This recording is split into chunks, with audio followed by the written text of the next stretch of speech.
Bonjour chers élèves de CM2, aujourd'hui nous allons travailler la grammaire avec les symboles Montessori et on va revoir les classes grammaticales.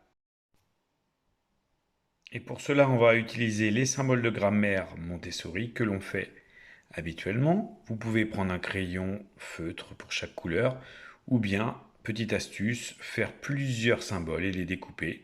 Ça sera plus sympa, vous manipulerez et vous irez beaucoup plus vite.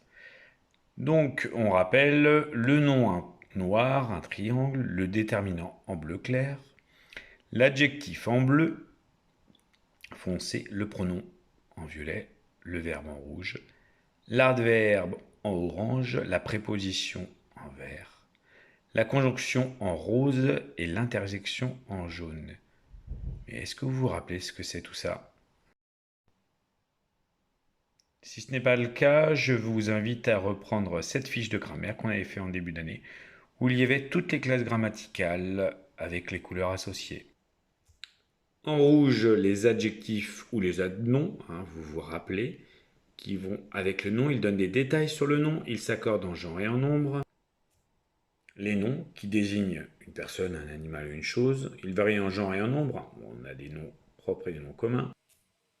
Des déterminants placés devant le nom, qui permettent de connaître le genre et le nombre. Ça peut être déterminant possessif, démonstratif, ça peut être aussi des articles définis ou indéfinis, vous le savez déjà.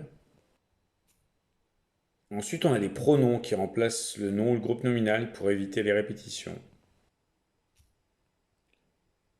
On a des verbes qui sont en rouge et qui expriment une action, un état. Et des adverbes, alors là ils sont pas de la bonne couleur, mais des adverbes qui sont en orange, qui s'ajoutent au verbe pour en préciser le nom ou le sens. On a aussi des tout petits mots qui s'appellent des prépositions. Vous vous rappelez, ça sert à introduire un nom, un pronom, un infinitif ou une proposition relative. Alors la proposition relative, on le verra plus tard. Mais ça sert à dire par exemple une machine à laver, une salle de bain, ou alors des petits mots qui indiquent aussi des lieux. Je vais dans la classe, je vais en ville. Bref, vous les connaissez, c'est à, de, par, pour, sans, sur, avec, sans, parmi, vers, etc. etc. Relisez-les bien. Et enfin aussi, on a les conjonctions. Les conjonctions, ça sert à faire la jonction, ça sert à faire le lien, ça sert à relier des phrases.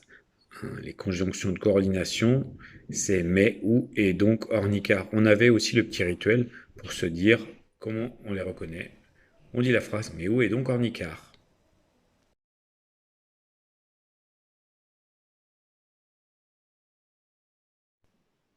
Les enfants, vous avez bien lu la leçon. Alors, petit exercice pratique. Voilà un groupe nominal. Vous allez essayer de me trouver les symboles Montessori qui vont avec. Je vous laisse quelques instants où vous mettez pause sur le film.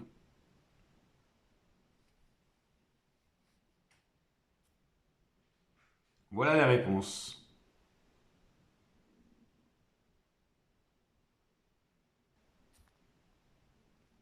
Allez, on continue. Un énorme gâteau. On essaie de trouver les symboles Montessori. Je vous donne encore quelques instants.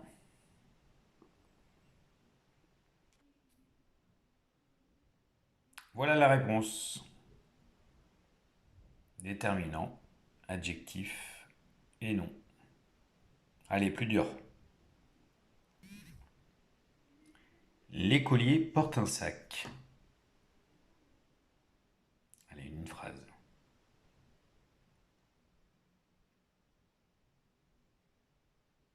Je vais donner la réponse, sinon vous mettez pause. Voilà la réponse.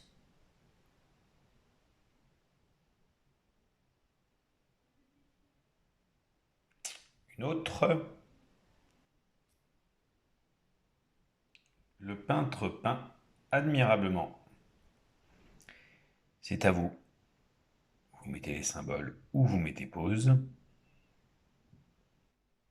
juste après. Attention, je vais donner la réponse. Voilà.